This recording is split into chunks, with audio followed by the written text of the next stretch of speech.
My family laughed when I had nowhere to go. 2 years later, they couldn't recognize my life. A powerful story for my powerful family. I'm with my brother, Mr. Peter. Let's start with love. The lock still worked. That was the first thing I noticed, standing outside Verrazano's back door at 5 in the morning with my knives in a roll under my arm, watching my key turn easy in a lock that should have been changed the second Foster Lentz decided to stop paying anybody. I'd been sous chef there for 2 years, 11 if you counted every kitchen before it, going back to the tiny breakfast place on Folly Road where I'd worked weekends in culinary school, learning to crack eggs one-handed because the owner said a real cook doesn't need two. I knew the sound Verrazano's back door made when the hinge needed oil, and I knew the particular silence of a walk-in that had been powered down on purpose, not by accident, the compressor gone quiet in a way that felt almost peaceful if you didn't know what it meant. I stood in the dark dining room at 5 in the morning, chairs still up on the tables from closing 2 nights before, and understood, the way you understand a smell before your mind names it, that Foster wasn't coming back. He'd left a note taped to the reach-in. Not to me, not to any of us. To the landlord, something about a lease dispute and a hardship he didn't specify.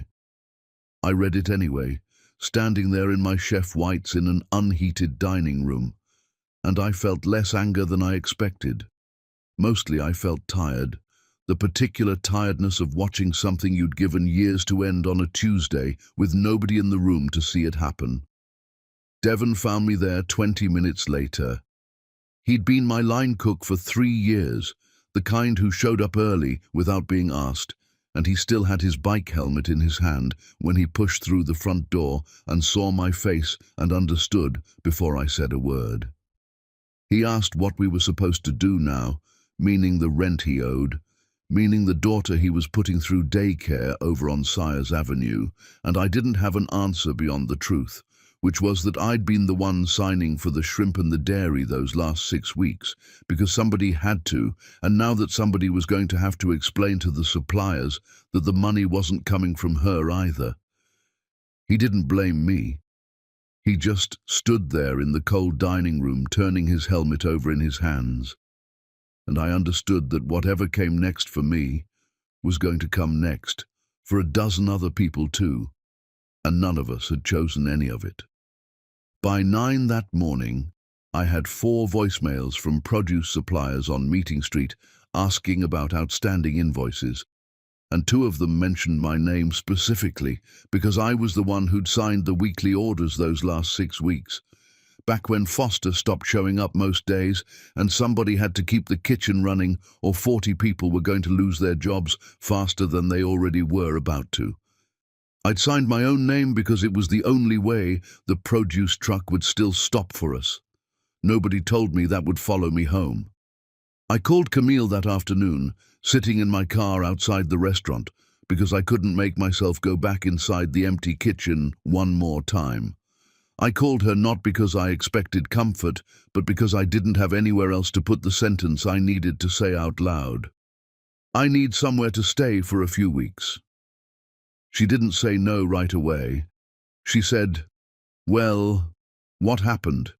in the voice she used for other people's misfortunes at church, mild and a little pleased. The tone that meant she was already deciding how the story would sound when she told it to someone else. I told her, and there was a pause on the line I recognized from childhood.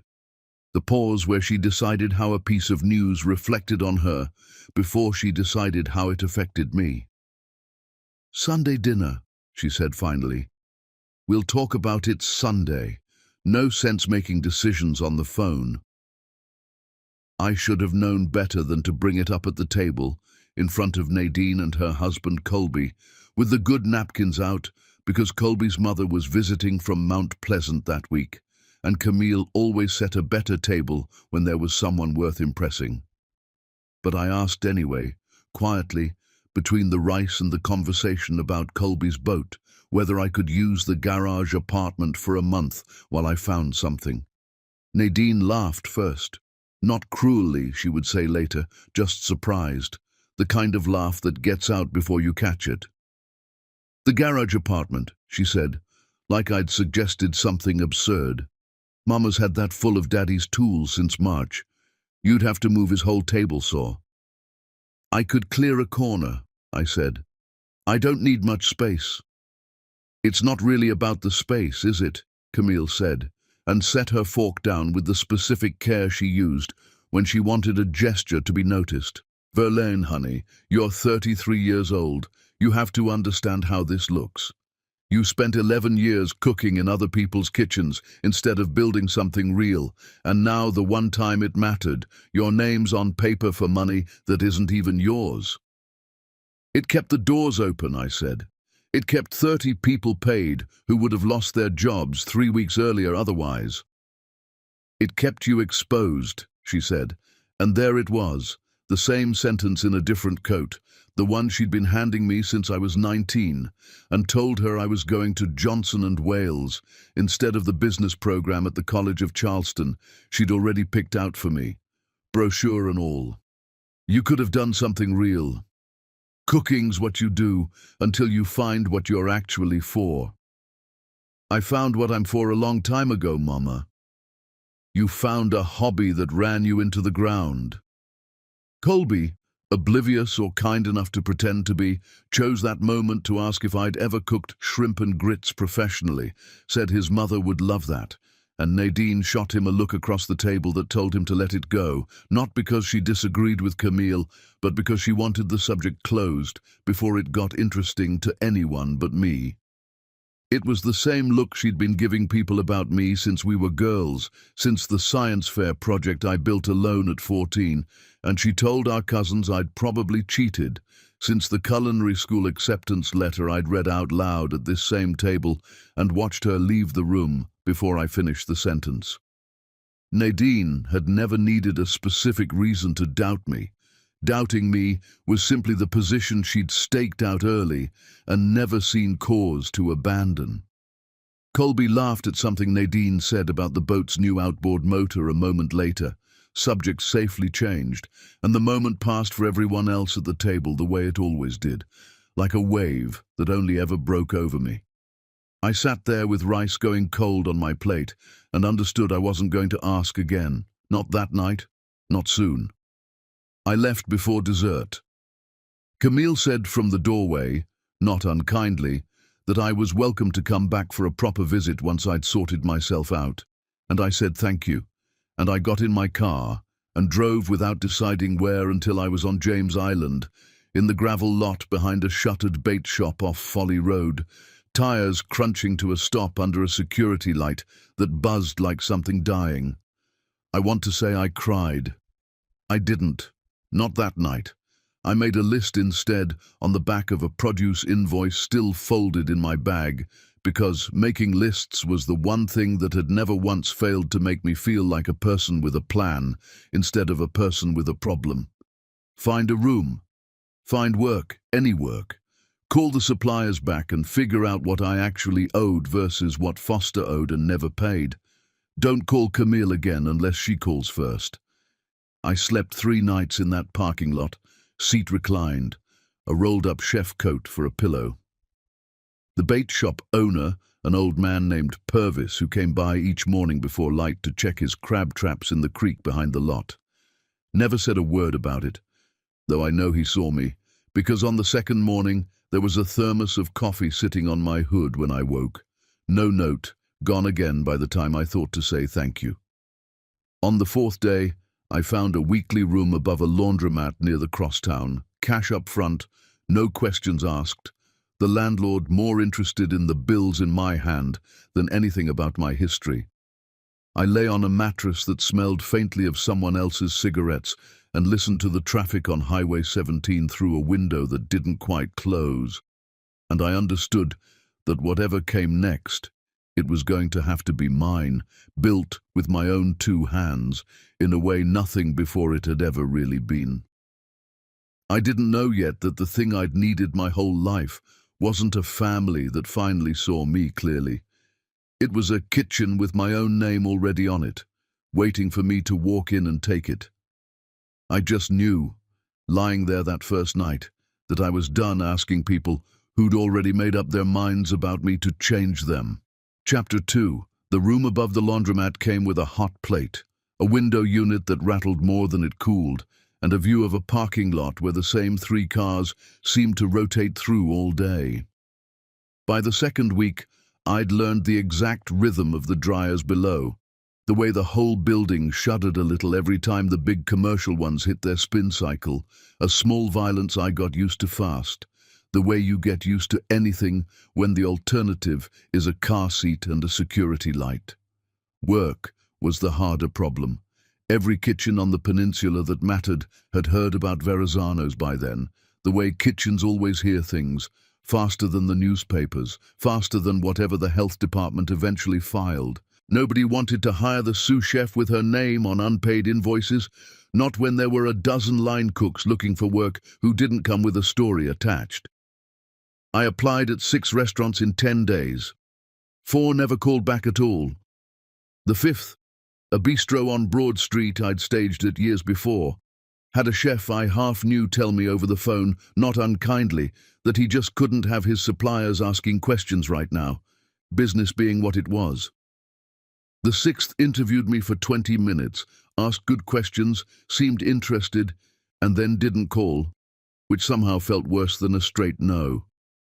I found the market hall by accident, walking Upper King Street because I couldn't afford to keep driving anywhere I didn't have to, and gas was gas, whether you were job hunting or not.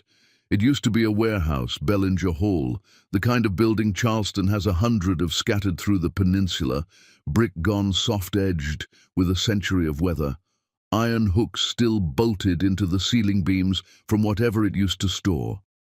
Somebody had converted it a few years back into a row of small food stalls under one roof, the sort of place tourists were supposed to wander through between the city market and the design shops further up King, and locals mostly didn't bother with. Half the stalls stood dark, metal shutters down, hand-lettered for lease signs taped to 2 of them. A sign at the entrance said, "Help wanted, prep," and underneath it, in smaller letters somebody had added later, "Ask for Reggie." Reggie ran the stall that did shrimp rolls, a big man with forearms like a stevedore and a voice that carried the length of the hall without him raising it. He needed someone 6 mornings a week peeling, chopping, portioning the unglamorous architecture underneath a dish that looks effortless once it hits a plate. It paid worse than the produce truck driver used to make in a week.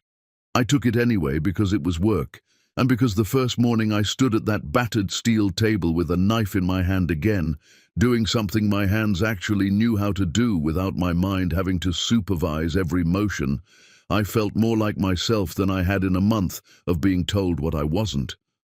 "You've done this before," Reggie said, watching me break down a case of shrimp faster than his usual guy. 11 years, I said, and left it at that, and he didn't push, which I appreciated more than he probably knew. I wasn't supposed to be cooking. I was supposed to be prepping, staying in my lane, and for the first 3 days I did exactly that, quiet and efficient, learning the rhythm of a kitchen that wasn't mine. But Reggie's fryer died on my 4th day, some electrical fault the building's ancient wiring couldn't be talked out of, and the hall was already half empty of customers, without losing the one stall that reliably pulled a line at lunch. Reggie stood over the dead fryer with his hands on his hips, cursing it in a low, resigned voice like a man arguing with weather. "We're done for the day," he said. "Can't fry, can't sell shrimp rolls." "You've got a griddle 2 stalls down nobody's using," I said, "and a walk-in full of shrimp we're not going to sell fried today anyway." He looked at me like I'd suggested something mildly insane, and then, because the alternative was closing early and eating the loss, he shrugged and told me to do whatever I thought I could do. I had 40 minutes before the lunch rush found the hall. I had shrimp, cornmeal, a little tasso ham buried in the back of the walk-in that nobody seemed to be using for anything, and the particular clarity that comes from having no time to overthink a decision. I built a shrimp cake, cornmeal crust gone crisp on the griddle instead of the fryer, A quick remoulade whisked together in a bowl I'd rinsed out myself, because there wasn't time to ask anyone where the clean ones were kept. I didn't know the man watching me was the one who owned the building. He was tall, dressed plainer than money usually dresses, in a canvas work jacket with a clipboard tucked under one arm, and he had the particular stillness of somebody doing math in his head that he didn't like the answer to. I noticed him walk the length of the dark stalls once, slow, and then a second time, and the second time he stopped at Reggie's counter and didn't say a word, just watched me plate a shrimp cake I'd built out of nothing because the fryer was dead, and the lunch crowd was coming whether the hall was ready for them or not. He asked Reggie, not me, what it was. "Ask her," Reggie said, jerking his chin at me without looking up from the register. "It's her mess, not mine. Fryer died. She saved the day." I told him it was a low-country shrimp cake, cornmeal crust, a little tasso ham I'd found going unused in the walk-in, a remoulade I'd built in about 6 minutes because that was all the time I had before people started walking in hungry. He didn't say it was good. He picked one up off the tray, ate half of it standing right there at the counter, unhurried, and looked at what remained in his hand, like he was trying to solve something more complicated than a lunch order. "Where'd you learn to do that?" he said. "Not, are you a professional? Not, that's impressive, which is what most people said. Where'd you learn to do that?" Like the answer mattered to him specifically, like he was filing it against something. "Johnson & Wales," I said. "And 11 years of kitchens after that." "Where at most recently?" "Verrazano's." Something moved across his face. Recognition, maybe, or just the general awareness anyone in Charleston food service had of what Verrazano's had become in the gossip that traveled faster than any newspaper. He didn't say anything about it, didn't ask the question everyone else had been too polite or too nosy to leave alone. He finished the shrimp cake in 2 more bites, wiped his hand on a paper napkin, and looked at me for a second longer than felt entirely comfortable, like he was deciding something and hadn't finished deciding it yet. "What's your name?" he said. "Verleen Osgood." He nodded once like he was filing that away somewhere specific, and then he turned without another word and walked back down the hall toward the dark, shuttered stalls and whatever math was waiting for him on that clipboard. "No, thank you. No, I'll be in touch." Nothing. Reggie watched him go and let out a low whistle once the man was out of earshot. "That's Guthrie Pace," he said. "This whole building's his, been in his family since his daddy bought it in the 80s. Half of it sat dark 2 years because he can't fill it and can't afford to fix what's broken, and the county's been sniffing around about back taxes since spring. You just fed the man who might lose his own father's building before Christmas." I didn't know what to do with that information yet, standing there with cornmeal still on my hands. I went back to peeling the next case of shrimp for the lunch rush, because the fryer was still broken and Reggie still needed the help regardless of who had just eaten off his counter, and I told myself it didn't matter, that a man eating half a shrimp cake and asking my name wasn't a job offer, wasn't anything at all. But I kept the ticket from that lunch rush anyway, the curling receipt paper where I'd scrawled the recipe fast in the middle of the rush so I wouldn't lose it, folded small and pressed flat in my apron pocket like something worth keeping. I didn't know yet if it would matter. I only knew that for the first time since the morning I'd stood outside Verrazano's back door and understood the lock still worked. I'd made something that made a stranger stop walking and stand still long enough to ask my name. Chapter 3. Guthrie Pace came back on a Thursday, 4 days after he'd eaten half a shrimp cake off Reggie's counter without saying a single kind word about it. I'd almost decided the whole thing meant nothing, that I'd read more weight into an ordinary lunch rush than had actually been there, and then I looked up from a case of shrimp I was breaking down, and he was standing at the end of the counter again, same canvas jacket, same clipboard, waiting for me to notice him instead of announcing himself. "Got a minute," he said. Not really a question. Reggie waved me off toward the back of the hall before I could even answer.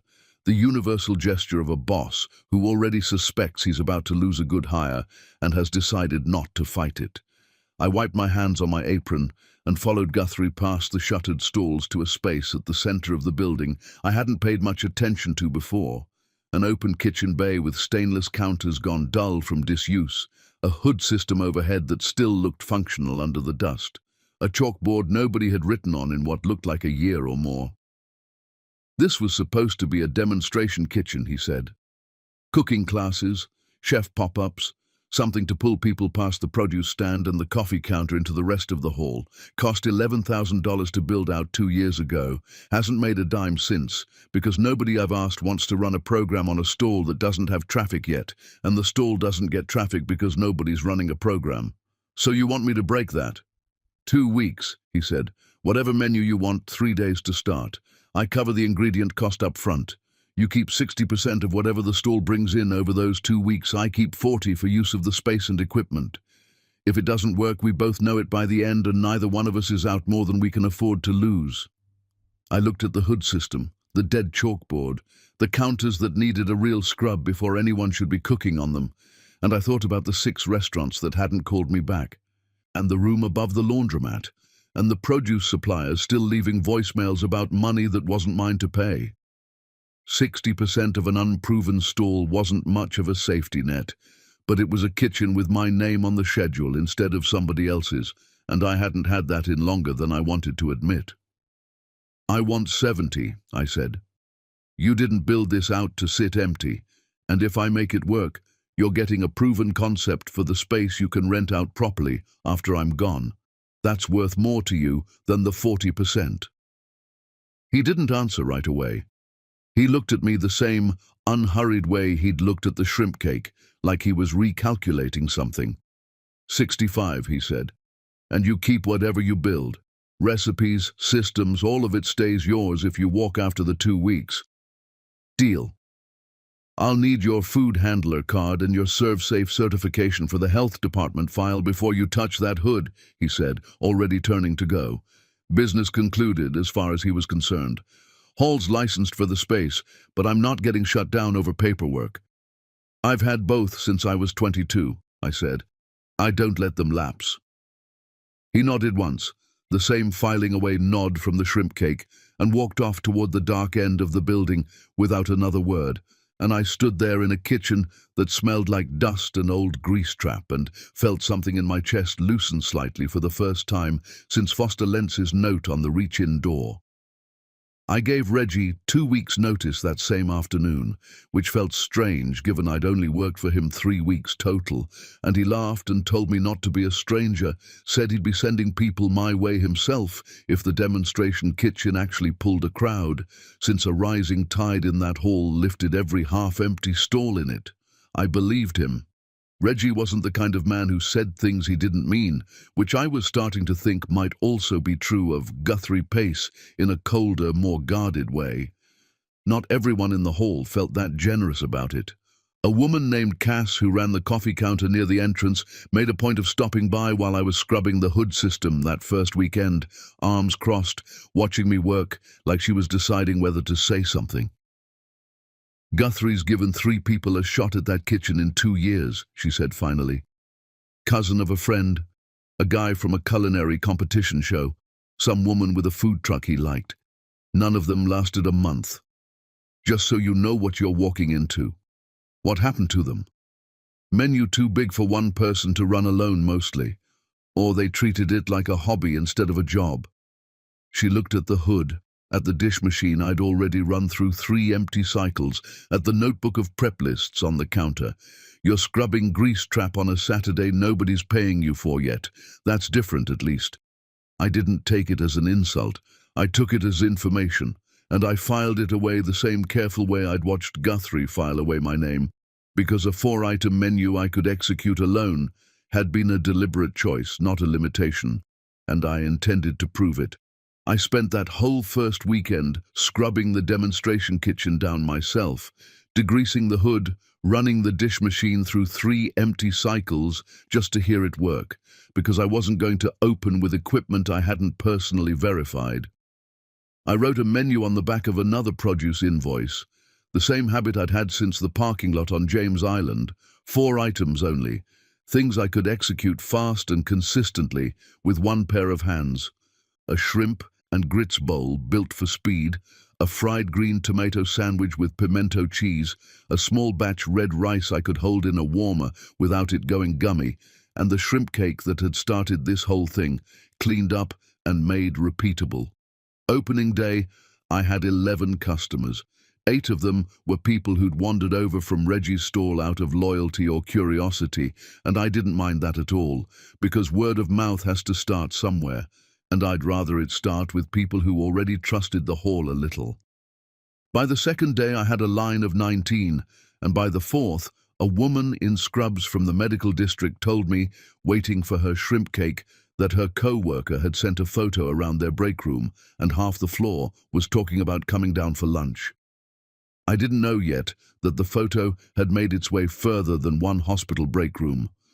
I only knew that for 4 days straight, I went home to the room above the laundromat, with my feet aching and my hands raw from the dishwater, and for the first time since the morning the lock still worked at Verrazano's, I fell asleep without running numbers in my head, because for once the numbers were finally moving in the direction I needed them to. I kept the menu tight on purpose. 4 things done exactly right, instead of 10 things done adequately. The shrimp and grits bowl used stone ground grits from a mill out near Adams Run. I'd tracked down specifically because the texture held up under a heat lamp without turning to paste, something the fine dining versions I'd built at Verrazano's never had to worry about, since those plates left the pass in under 90 seconds. The fried green tomato sandwich needed tomatoes firm enough to hold their shape through a lunch rush, which meant calling the Wadmalaw Island growers directly instead of trusting whatever showed up at the regular produce delivery. Small decisions, invisible to most of the people standing in line, but they were the difference between a stall that lasted a season and one that lasted 2 weeks, and I'd watched enough of the second kind to know exactly which one I was building. Guthrie came by twice that first week, always near closing, always quiet. He didn't ask how it was going, he just watched the register, watched the line thin out, watched me break down my station for the night, and left without comment both times. On the 5th night he stopped at the edge of the counter as I was wiping it down. "Foot traffic's up 18% hall-wide since Monday," he said. "Coffee stalls noticed, produce stands noticed." "That's good," I said, not sure what else he wanted me to say. "It's not nothing," he said, which from him I was already starting to understand counted as high praise. And then he was gone again, back toward the dark end of the hall, leaving me standing there with a rag in my hand and the strange, unfamiliar feeling of having done something that mattered to someone who wasn't obligated to notice. Chapter 4. The 2-week trial turned into 6 weeks before either of us said a word about it ending, which I took as its own kind of answer. By the 3rd week, I'd hired help, a college kid named Marcus Odell, studying hospitality at Trident Tech, who could run the register and the fryer while I worked the line, and by the 4th, I'd stopped writing my prep lists on produce invoices and started using an actual notebook, because I'd finally let myself believe there might be a next week worth planning for. The write-up happened without me knowing it was coming. A woman named Adair Voss, who covered food for the Post and Courier, came through on a Tuesday in plain clothes, ordered the shrimp cake and the red rice, sat at the counter eating both without saying much, beyond a few questions about where the shrimp came from and how long I'd been cooking. I answered honestly without dressing anything up, told her about the mill out near Adams Run, told her 11 years, no more specific than that, and she nodded like she was used to people who didn't perform for her, which I appreciated more than I let on. She left a card on her way out that I didn't look at until after the lunch rush, and I nearly threw it away with the receipt tape before I read the small print under her name. 2 days later, the piece ran online under the paper's food section, a few hundred words about a market hall on Upper King Street that had quietly turned itself into one of the better lunch stops on the peninsula, built almost entirely around one chef nobody outside the industry had heard of yet. She didn't mention Verrazano's by name. She mentioned that I'd come up through Peninsula kitchens for over a decade, which was true and generous, and left out everything I would have had to explain if she'd asked. Marcus found the article before I did. showed it to me on his phone while restocking the sweet tea, grinning like it was his own name in print. "You're famous," he said. "I'm a paragraph on a food website," I said, but I read it twice anyway, standing in the walk-in where nobody could watch my face do whatever it was doing. The line the next day wrapped past the coffee stall for the first time since the hall had opened. Guthrie found me in the walk-in that afternoon, counting inventory against a Saturday I already knew I didn't have enough shrimp to cover. He had the article printed out, which struck me as an oddly formal thing for a man who mostly communicated in sentences under 10 words. "I want to talk about the rest of the hall," he said. "The rest of it. 6 stalls dark, 2 more barely covering rent. I've been running this place like a landlord for 2 years, because I don't know food. I know buildings and leases and how to keep a roof from leaking. You clearly know food. I want to offer you the whole kitchen program. Every stall that opens from here forward, you have say over who and what. Full authority on menu, sourcing, staffing standards. I stay out of the kitchen entirely. And the demonstration stall stays yours, same split we agreed, plus a salary on top for running the program." I had my accountant put a number together.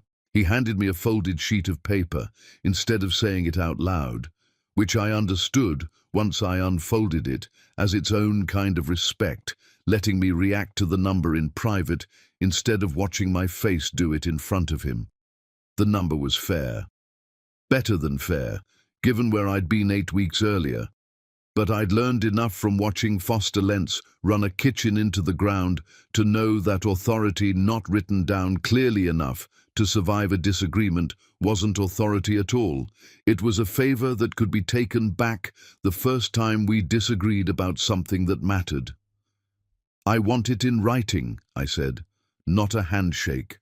What full authority actually means, specifically, if a vendor wants to sell something I think is going to hurt the hall's name. What happens if we disagree on a hire? I've watched a business fall apart because nobody wrote anything down when things were good, and then there was nothing to point to when things weren't." Something shifted in his face, not offense, something closer to the recognition of somebody who'd learned the same lesson a different way. "That's smart," he said. "I'll have something drawn up by Friday." He kept his word. The contract that came back Friday was 3 pages, plainly written, no language I needed a lawyer to translate, and it gave me exactly what he'd promised, with a 60-day review built in for both of us to walk away clean if it wasn't working. I signed it at the counter of the demonstration kitchen between the lunch rush and dinner prep, with a pen Guthrie produced from his jacket, like he'd been carrying it specifically for this. I called Camille that Sunday, not because I expected the conversation to go differently than it ever had, but because some part of me still hadn't fully let go of hoping. I told her about the article, the new role, the contract. She was quiet a moment, then said, "That's the marketplace on King Street? The one with the little food stands for tourists?" "It's more than that now, Mama." "Nadine mentioned somebody saw you over there," she said, and I could hear in her voice that this had already been discussed, already turned over at some other table without me in the room. "Cooking on King Street for tips," is what she said. "I'm running the kitchen program for the whole building. I signed a contract Friday." "Well, I hope it works out," Camille said, in the tone she used for things she'd already decided weren't going to work out, and then she changed the subject to Nadine's kitchen renovation, which had stalled over a contractor dispute, and I let her because I understood by then that there was no version of this news that was going to move the needle with her, not an article, not a contract, not a number on a page. I hung up and stood in the empty demonstration kitchen a minute before starting dinner prep, thinking about Marcus, 20 years old, cleaning the fryer without being asked, because he wanted to learn the whole operation, not just his corner of it, and about Adair Voss sitting at my counter in plain clothes, tasting my food without an agenda I had to manage. There were people, it turned out, who saw exactly what was in front of them without needing it filtered through where I'd come from or who my mother wanted me to be. I hadn't known how much I needed that until I had it. Guthrie stopped by near closing, same as always, and this time he didn't just watch. He picked up a rag and started wiping down the far end of the counter without being asked, which was such a small thing and such an unexpected one that I stood there a second too long before I found something to say. "You don't have to do that." "I know," he said, and kept doing it anyway. We worked in silence for a few minutes, him at the far counter, me breaking down the last of the shrimp for tomorrow's prep, and it was the first time since I'd met him that the quiet between us didn't feel like a man doing math he didn't like. It felt instead like two people who'd both spent a long time proving things to people who weren't watching closely enough to notice, finally in a room with someone who was. "My father built this place out to be something," he said, not looking up from the counter. "I don't think he ever got to see it work the way it's working now." "How long ago did he pass?" 4 years this October. He folded the rag once, precisely the way he did most things, and set it down. "I was working commercial real estate downtown when it happened.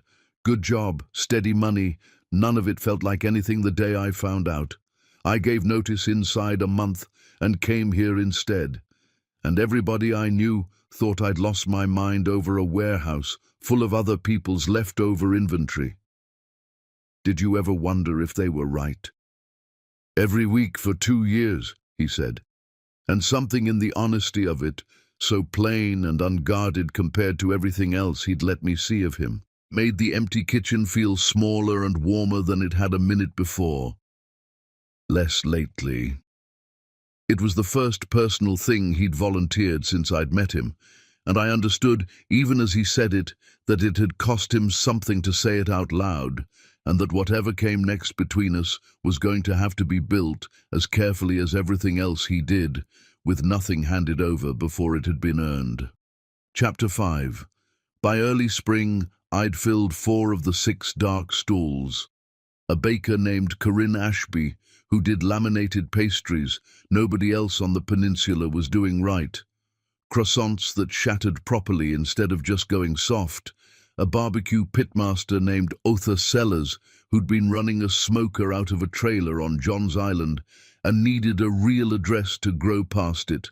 A produce stand run by a Gula farming family out of Wadmalaw Island, who I'd chased for 3 months before they agreed to try the hall, still wary of a building that had let 2 of their cousins down years earlier over unpaid invoices, and a coffee roaster who'd been begging Guthrie for space since before I ever walked in.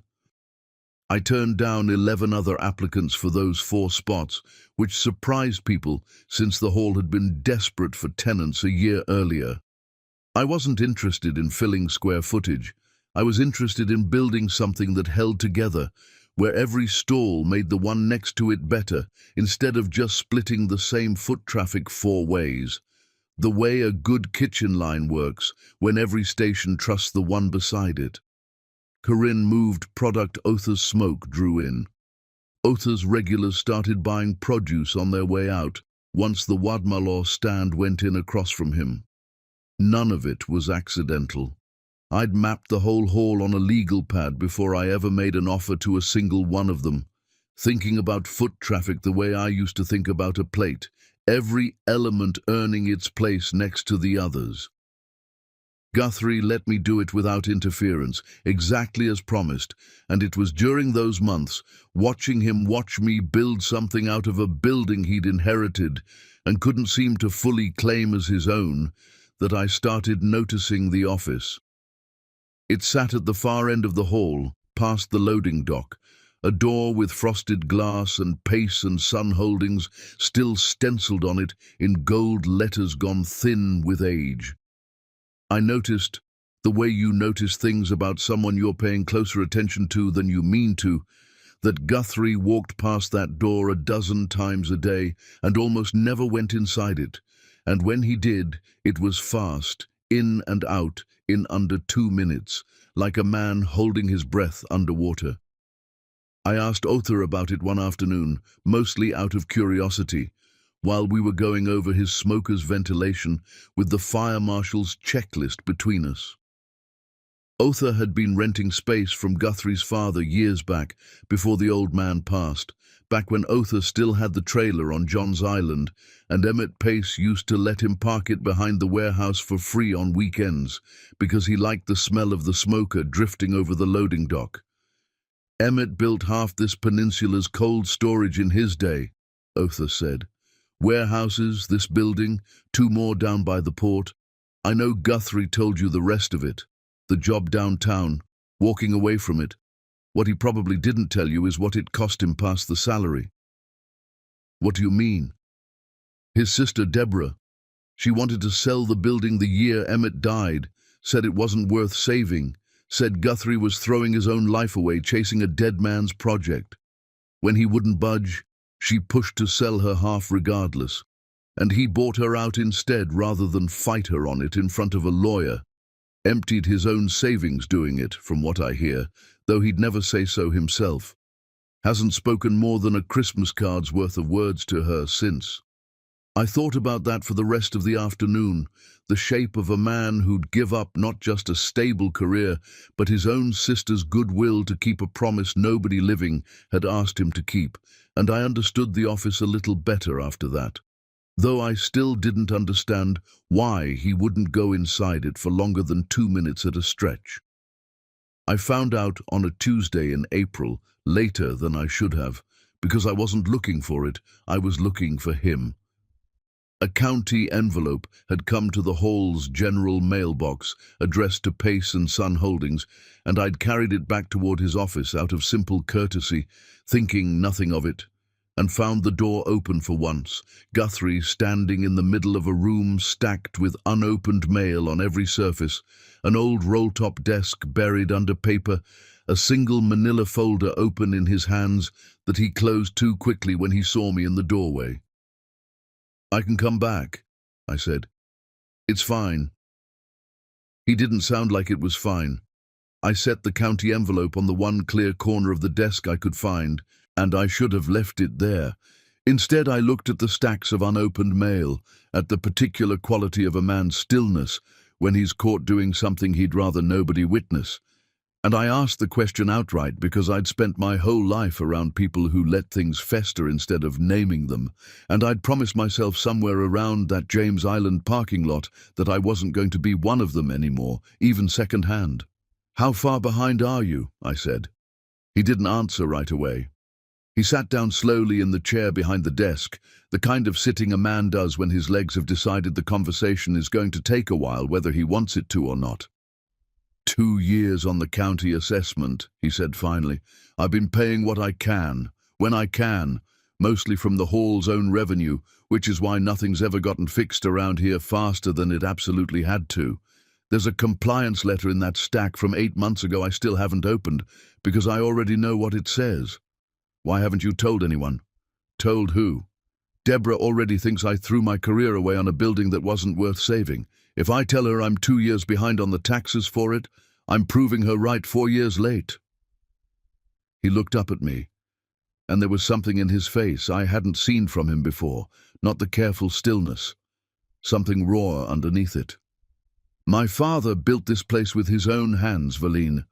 I'm not going to be the one who explains to the county that I couldn't hold on to it.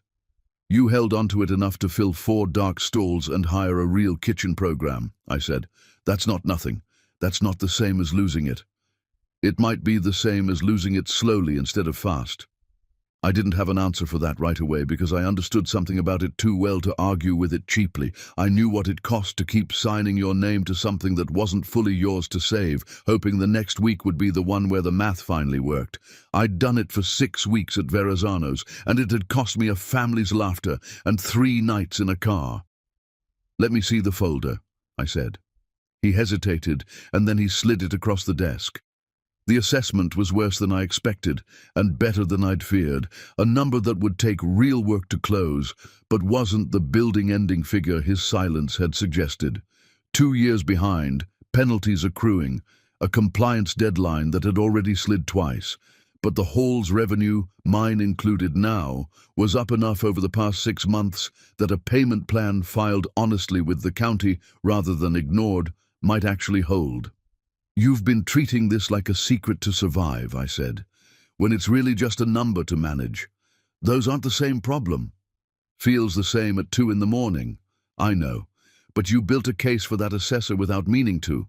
4 dark stalls filled, foot traffic up, a real kitchen program with a signed contract behind it. That's not a man losing his father's building. That's a man turning it around 18 months later than he'd have liked. Tell them that instead of hiding from the mail." For the next hour past, when I should have been starting dinner prep, we went through the folder together, page by page, the actual numbers instead of the shape of his fear about them. He wrote things down as we talked. Dates, a call he needed to make to the assessor's office in the morning, and somewhere in that hour his shoulders came down from where they'd been sitting near his ears since I'd walked in, and the conversation stopped being only about the county and started being about something neither of us had a contract clause prepared for. Chapter 6. Guthrie called the assessor's office himself the morning after we went through the folder, standing in the hall's loading dock where the signal was better, and I found out later from Arthur, who happened to be smoking brisket 10 feet away and couldn't help but overhear, that Guthrie hadn't asked for forgiveness or an extension. He'd just told the woman on the phone the truth, plainly, the way he did most things, once he finally decided to do them. 2 years behind. Here's why. Here's what I can pay starting this month, and here's proof the property's turning around if you need it. She'd set up a payment plan inside 20 minutes. It turned out the county wasn't nearly as interested in punishing him as he'd spent 2 years assuming they would be. Most people who owe money, it seems, are more afraid of the conversation than the actual number. I thought about that a lot over the following weeks.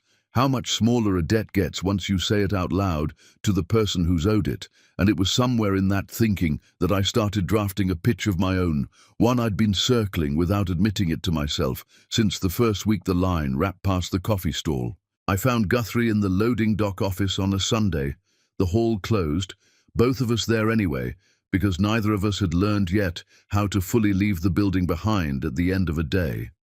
"I want to build a real restaurant," I said.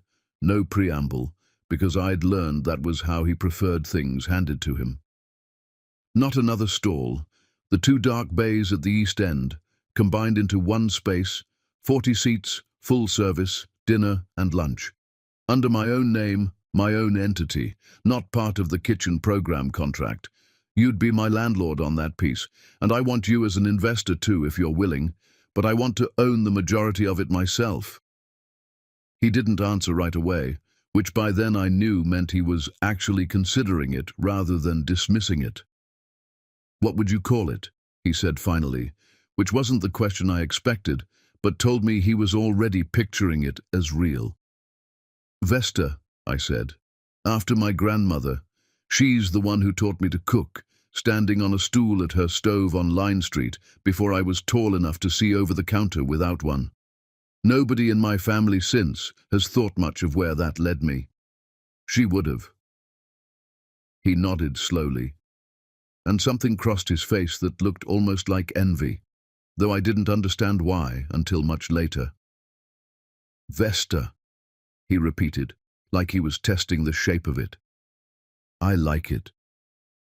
We spent 3 hours at that desk working out numbers, the kind of negotiation that would have felt cold coming from anyone else, and instead felt like the safest conversation I'd had in months, because everything Guthrie put on paper, he meant, and everything he didn't put on paper, he told me directly instead of leaving me to guess. He'd take 20% equity for the build-out capital and the lease terms on the space, no more, no matter what I offered him to sweeten it, because he said flatly that if the restaurant failed, he didn't want to have been the reason I couldn't walk away clean and try again somewhere else. "That's not how most investors think," I said. "Most investors haven't watched somebody build something out of nothing twice in 1 year," he said, and didn't explain further, and I didn't ask him to. I pushed back on one point, the timeline he wanted written into the lease for opening day, 6 months out, which I told him flat wasn't realistic once he factored in a historic district build-out on top of kitchen equipment lead times that could run 12 weeks on their own. He listened, actually listened, the way most men in his position hadn't bothered to when I'd tried to correct a timeline at Verrazano's and adjusted it to 8 months without an argument, which told me more about how this partnership was going to run than the equity split had. The paperwork took another 2 weeks, an actual attorney this time, not just a plainly written contract between the two of us, because a full restaurant entity needed more protection than a kitchen program did. More exposure if something went wrong. I signed papers that made Vesta legally mine in a lawyer's office on Broad Street on a Tuesday morning, and I called no one afterward because I'd finally understood that the people whose approval I used to want weren't the ones who were going to be standing in that restaurant when it opened. The build-out itself came with its own fight, one neither of us had fully accounted for.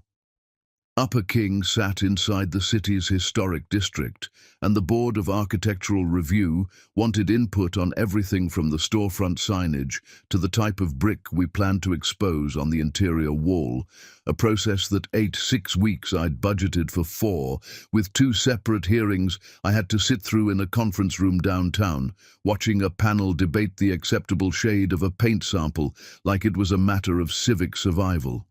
One board member spent 11 minutes on whether our proposed awning color read as historically appropriate for the block, and I sat there with my jaw tight, thinking about every day that hearing cost us in lost prep time, until Guthrie, beside me, leaned over and said under his breath that he'd sat through worse fights over a loading dock door, which was the closest thing to a joke I'd heard from him yet, and it was enough to get me through the rest of the meeting without saying something I'd regret. Guthrie sat through both hearings with me without being asked, said almost nothing to the board itself, but signed whatever needed his signature as the property owner without hesitation. And I understood, watching him do it, that this was simply how he showed up for people, quietly, consistently, without making a production of it. Somewhere in the middle of that stretch, a call came in from a number I didn't recognize. A voicemail asking for a callback regarding an outstanding account tied to Verrazano's restaurant group. A voice I didn't know, businesslike and unhurried, in a way that should have worried me more than it did.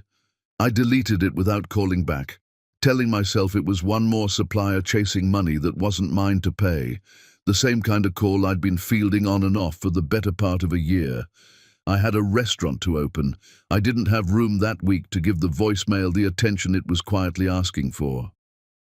Vesta opened on a Thursday in late June, 40 seats, half of them filled with people from the hall itself. Reggie and Cass and Otha and Corinne all crowded into a booth near the kitchen pass, arguing cheerfully over who got to order first, and the other half filled with strangers who'd found us through Adair Voss's second piece for the Post and Courier, a longer one this time, previewing the opening a week out. Marcus had moved over from the demonstration kitchen to run the front of house, nervous and proud in equal measure in his first real suit, and I watched him seat a party of 6 without a single hitch and felt something close to what I imagined a parent felt watching a kid do something difficult for the first time cleanly. I plated the first ticket myself, a whole roasted flounder with a rice pilau built from a recipe that had come, in a roundabout way, from Vesta's own kitchen table on Line Street decades before any of us knew what it would grow into. Guthrie stood near the pass that whole first night, not cooking, not managing, just present, the way he'd been present at the demonstration kitchen's opening months earlier and near the end of service. Once the last ticket cleared and the dining room had mostly emptied, he poured 2 glasses from a bottle he'd apparently been keeping in the office for exactly this occasion, and handed me one without a toast, without a speech, just a look that said everything a speech would have tried to. "Your grandmother would be proud of this," he said. "I think she'd be proud of both of us," I said.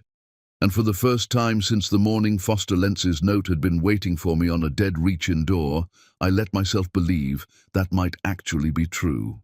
Chapter 7. Vesta ran full most nights by August. a wait list on Fridays that Marcus managed with a patience I hadn't taught him and couldn't take credit for. And by September, a piece ran in Garden and Gun, longer than anything the Post and Courier had done, written by a critic named Porter Callahan, who spent 4 hours in my kitchen over 2 visits, asking questions about technique instead of biography, which I'd come to understand was its own kind of respect.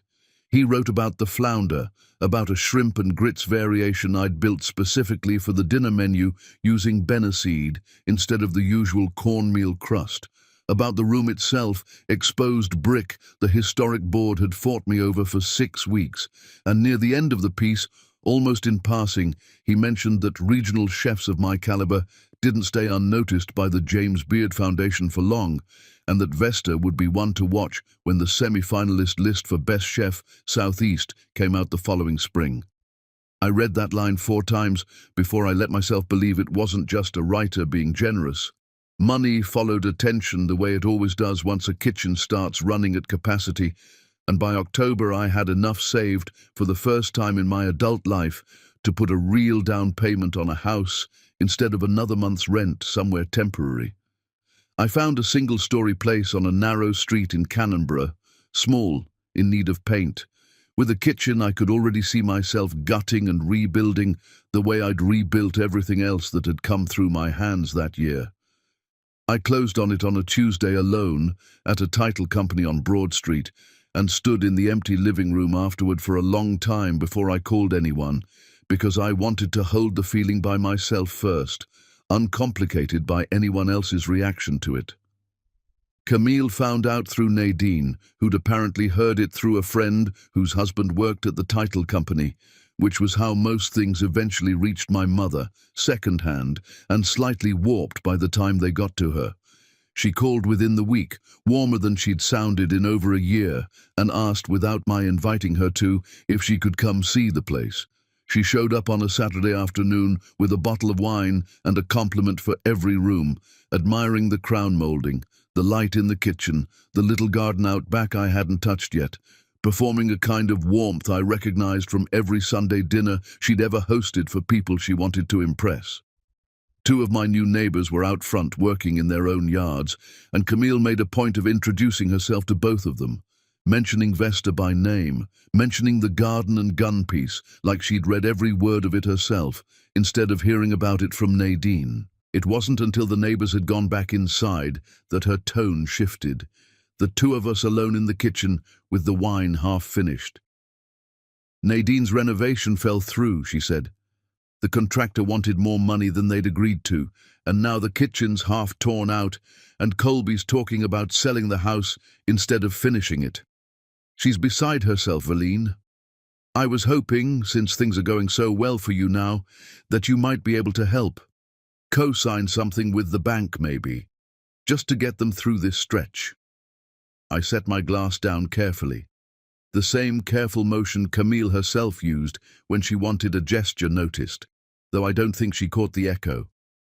I'm not going to co-sign a loan for Nadine, I said. She's your sister. She's my sister who told people I was cooking on King Street for tips 6 months ago. She's my sister who's laughed at every decision I've made since I was 19 years old, right up until the decision started working out. I'm not angry about that anymore, Mama, but I'm not going to hand her my credit either, not after everything it took me to build it back up from nothing. Camille's face did something complicated, hurt and calculation both at once, and she reached for a softer angle the way she always did when the first one failed. You've done so well, she said. It wouldn't even be a strain for you. That's not the point, and I think you know it isn't.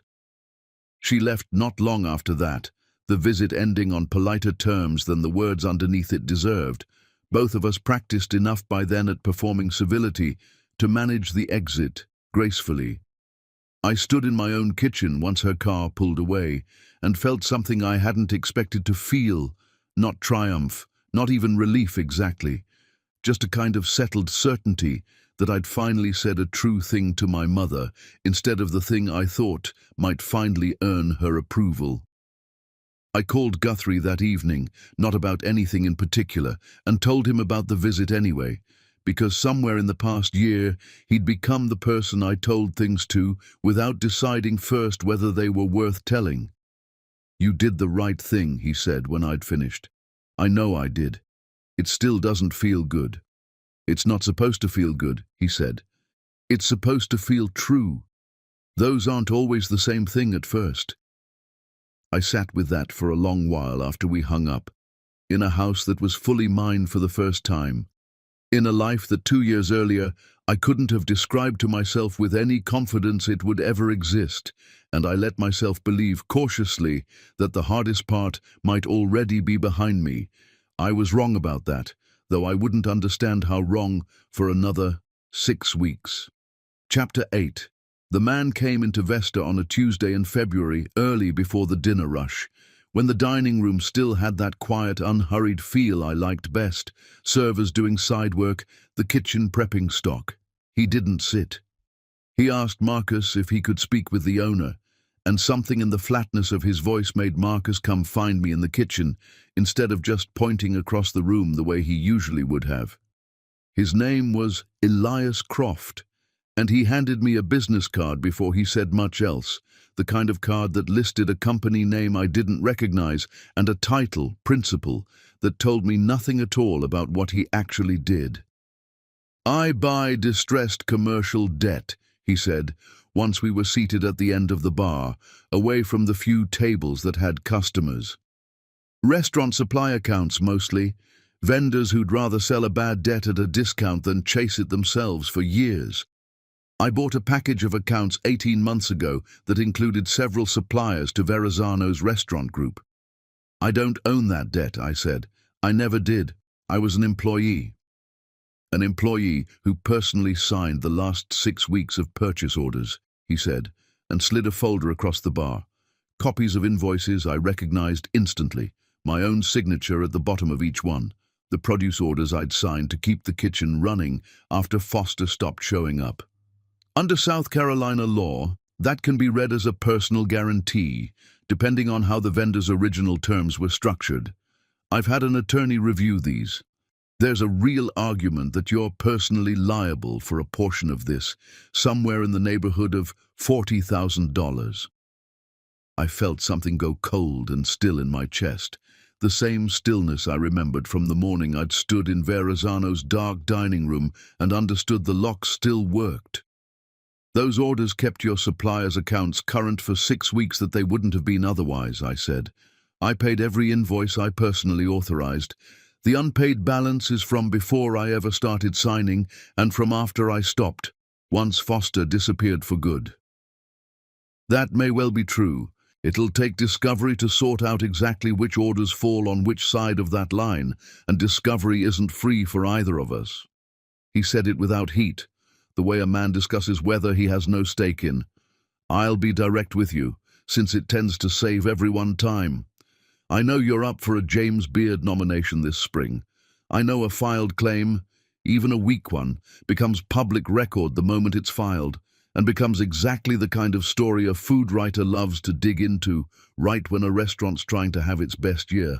I'd rather settle this quietly for a fraction of what I could pursue in court. 15,000. And I closed the file. "That's extortion." "It's leverage," he said.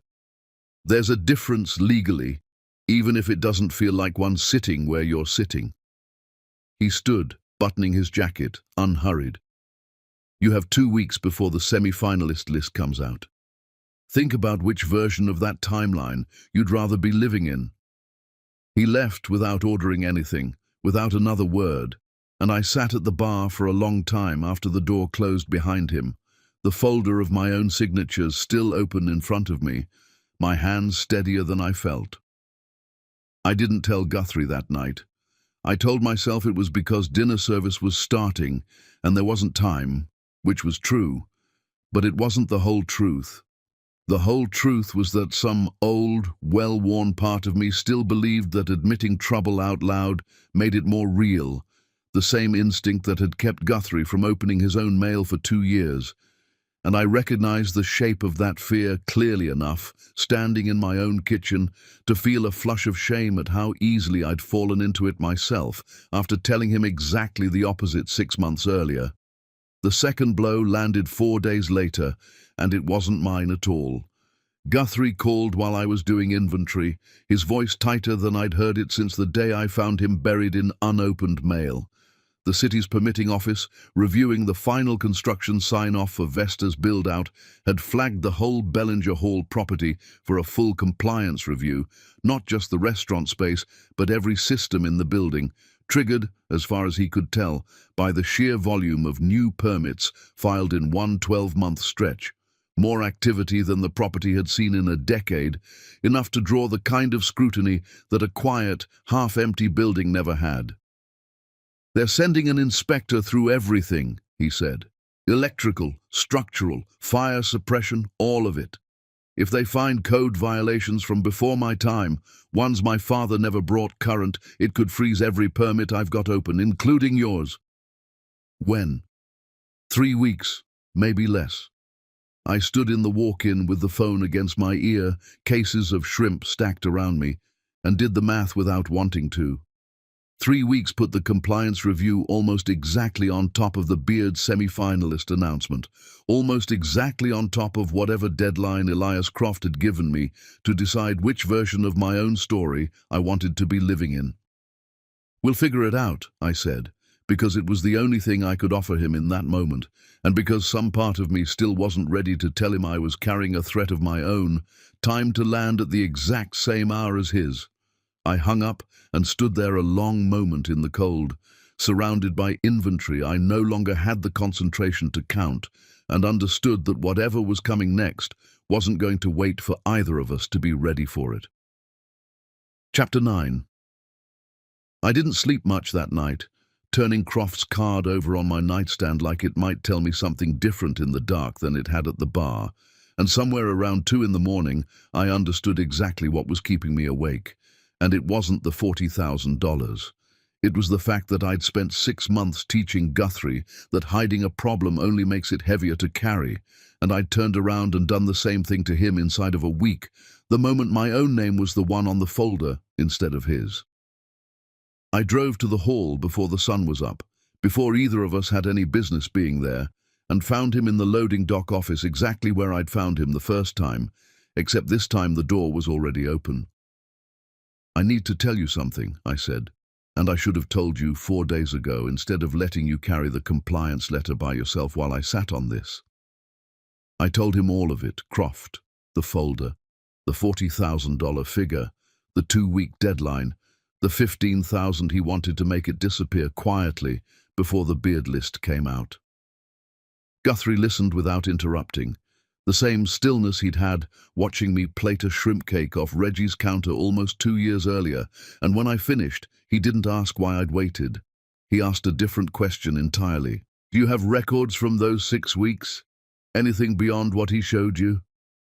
"I kept copies of every invoice I personally signed. Old habit. I used to write my prep lists on the backs of them, back when I couldn't afford real notebooks."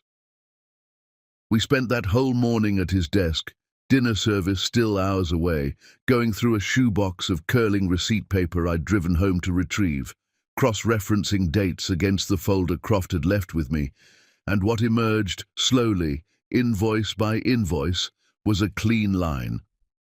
Every order I'd personally signed had a matching payment confirmation within 10 days, money that had come out of the restaurant's operating account while Foster was still nominally in charge, before he stopped depositing revenue entirely.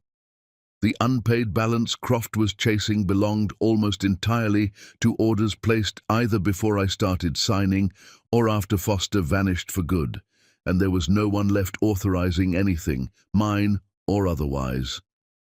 "This clears you," Guthrie said, sitting back. "Not eventually. Now, on paper, today."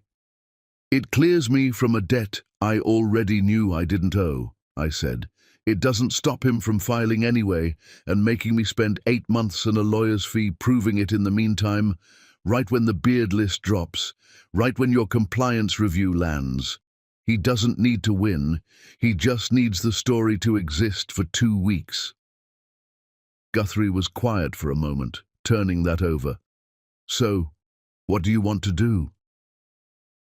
I'd been circling the answer since the drive over, not fully willing to say it out loud until I was certain I meant it. I want to call the Beard Committee myself, before anything gets filed, and ask them to hold my submission. Tell them there's a disputed claim tied to my last restaurant, that I don't believe it has merit, but that I'd rather it be resolved cleanly before my name goes on a public list than have it surface as a story once it's already there. I withdraw the leverage by removing the thing he's threatening to spoil. That could cost you the nomination. It probably will, this year anyway. My voice caught slightly on that, more than I expected it to, because I'd wanted that nod more than I'd let myself admit, even to him. But if I let him bully me into paying him quietly, I'm proving every version of myself I've been trying to leave behind, the one who signs things and hopes nobody asks questions, the one who lets money decide what's true. I'd rather lose the nomination honest than win it managed. Guthrie didn't try to talk me out of it, which told me more than anything he could have said. Instead, he stood, walked to the window that looked out over the loading dock, and was quiet long enough that I thought the conversation had shifted away from me entirely. I've been trying to figure out how to keep my own review from touching your restaurant, he said finally. Whether there's a way to ask the inspector to treat Vesta's space as separate from the rest of the building's history, keep your permits clean even if they find violations from my father's time that I never got current. Don't, I said, don't do that. He turned around. You told the assessor's office the truth about the taxes, and it worked out better than 2 years of hiding ever did, I said. Do the same thing here. Tell the inspector everything, the full history, the violations you already know about, the ones you've been meaning to fix and haven't gotten to yet. Don't try to protect my part of it separately, because if they find out later you tried to wall it off, it looks exactly like the kind of concealment that gets permits frozen for good instead of delayed. That could freeze your restaurant right along with the rest of the building. I know, I said. I'm asking you to risk it anyway, the same way I'm about to risk the nomination. If we're going to build something real out of this place, it has to survive being looked at honestly, or it was never going to survive at all. He looked at me for a long moment, and something in his face shifted. Not surprise exactly, more like recognition. The particular look of a man realizing someone was finally asking the same thing of him that he'd have asked of anyone else in his position. No exceptions carved out for how much it might cost either of us. Okay, he said. Full disclosure, whatever they find. I called the Beard Foundation's regional coordinator that same afternoon, my hands steadier on the phone than I expected, and explained the situation in plain terms, the way Guthrie had taught me without meaning to, no more and no less than what was true. She was quiet for a moment on the other end, then told me she appreciated me calling ahead of any story, rather than after one broke, and that she'd note the request, though she couldn't promise what it would mean for the current cycle. Guthrie called his compliance contact the next morning and told her everything, the 2 years of missed payments, the violations he suspected but hadn't yet documented, the full, unvarnished history of a building he'd been quietly trying to save alone for 4 years. He didn't ask for leniency. He asked for a full and fair review, on the record, whatever it turned up. We'd both just handed away the one thing that might have protected us, on purpose, at the exact moment protecting ourselves would have been easiest to justify. I didn't know yet what either choice was going to cost us. I only knew, driving home past midnight after the longest day of prep I'd run in months, that for the first time in a story that had started with a family laughing me out of a garage apartment, I hadn't flinched away from the truth to save myself. Neither had he. Whatever came next, we were going to face it having done that much right. Chapter 10. The inspector spent 9 days going through Bellinger Hall floor by floor, and the report that came back in early March ran to 40 pages, longer than anything Guthrie had braced himself for. It found violations, several of them, wiring in the old storage wing that predated any code currently on the books. A fire suppression system in one dark stall that hadn't been serviced since before his father died. But it also found, documented in the county's own file, a payment plan filed voluntarily 18 months earlier, current on every installment since, and a remediation timeline Guthrie had started building the same week he'd finally opened that folder in front of me, long before any inspector had asked him to. The compliance officer's cover letter used the word good faith twice. No permits were frozen. Vesta's build-out sign-off came through with the rest, 30 days behind schedule instead of stopped cold. 4 years, Guthrie said, reading it standing up in the loading dock, the same spot where he'd first told me the numbers. 4 years of thinking the truth would end this place, and it turns out the truth is the only reason it's still standing. Croft called 9 days after that. Not Guthrie's office, mine, direct line this time instead of a card left on a bar. "I heard about the beard withdrawal," he said, no preamble. "That's an unusual move. Most people in your position would have paid me quietly and hoped the story never had a reason to exist. I decided I'd rather control it than hide from it.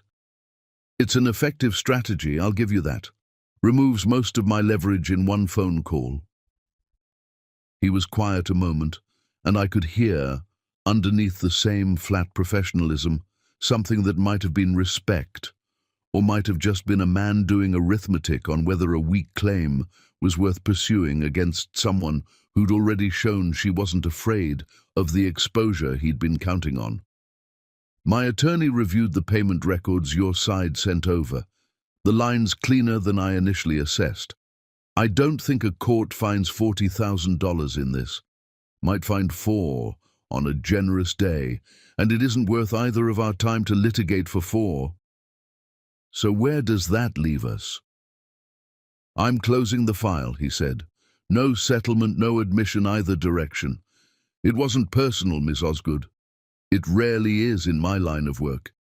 It felt personal sitting across the bar from you." "I understand that," he said, and for the first time sounded almost like he meant it. "Good luck with the restaurant." And then he was gone. The call ended as flatly as it had begun. No confrontation, no reckoning, just a man closing a file that had stopped being worth his time. The Beard Foundation's coordinator called 2 weeks after that. The semi-finalist list already published without my name on it, exactly as I'd expected. She told me the committee had noted my request, that withdrawing ahead of any public claim, rather than risking the award's integrity, had been received well internally, and that I was explicitly encouraged to resubmit the following cycle, my standing with them undamaged.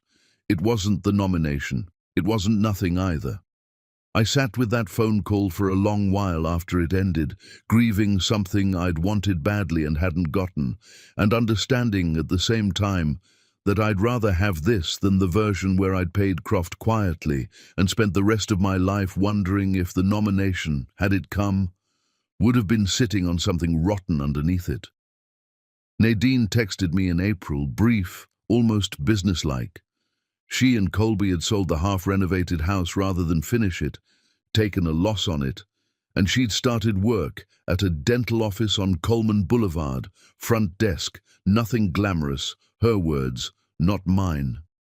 She didn't ask me for anything in the text, which was its own kind of change, and I wrote back that I was proud of her for figuring it out herself, and meant it more than I expected to.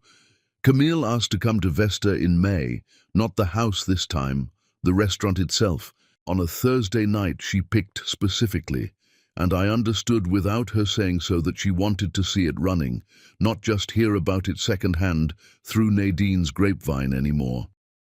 I sat her and Nadine both at a two-top near the kitchen pass, the same spot where Vesta's regulars had been eating for almost a year, and watched my mother's face while she watched mine, watched me move through a packed Thursday service I no longer had to think twice about, expediting 11 tickets at once without raising my voice, greeting 3 regulars by name on my way past their table, plating a dish built from her own mother's recipe for a dining room that had waited 40 minutes for a table to open up.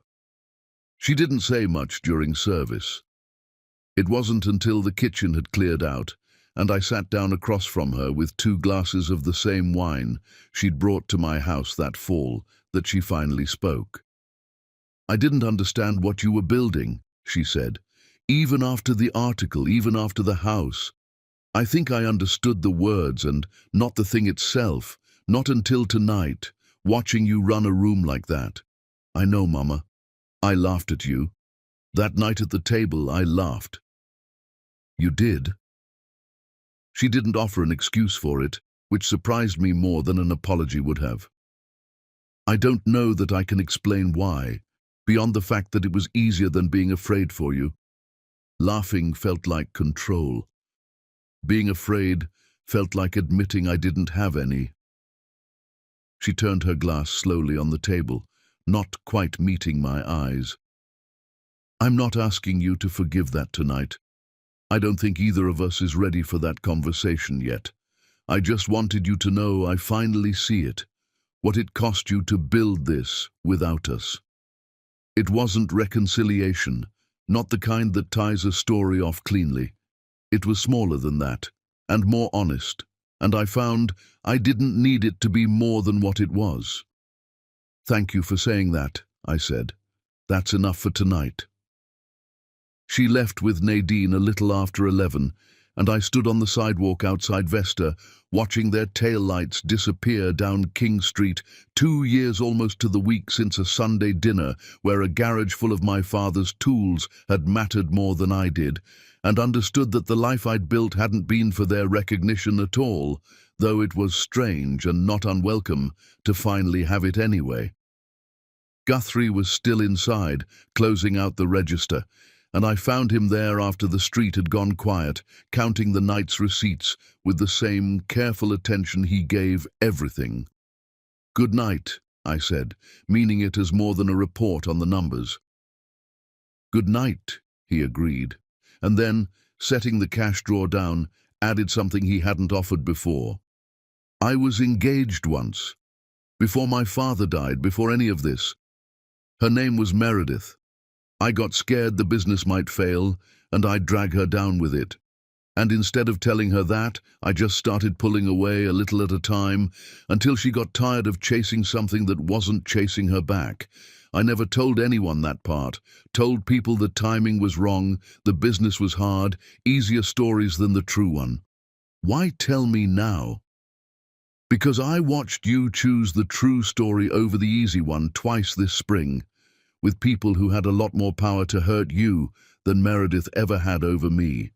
Made it harder to keep hiding my own version." He looked at me steadily. None of the careful stillness from that first shrimp cake left in it. "I'm not scared of the business failing anymore. Haven't been in a while, if I'm honest. I think I've just been scared of doing the same thing to you that I did to her, if I let this get as real as it's already gotten." "It's already real, Guthrie." "I know," he said. "I'm done pretending I don't." He didn't kiss me in a grand gesture with the dining room lit up behind us, the way it might have gone in a story built for applause. He just reached across the counter and took my hand, the same careful, unhurried way he did everything that mattered to him. And we stood there a long moment in a restaurant that carried my grandmother's name and both our histories in equal measure. Two people who'd each spent years proving things to family who weren't watching closely enough, finally home in a life neither one of us had built by accident, and both of us, for the first time in a long time, entirely unafraid of what came next.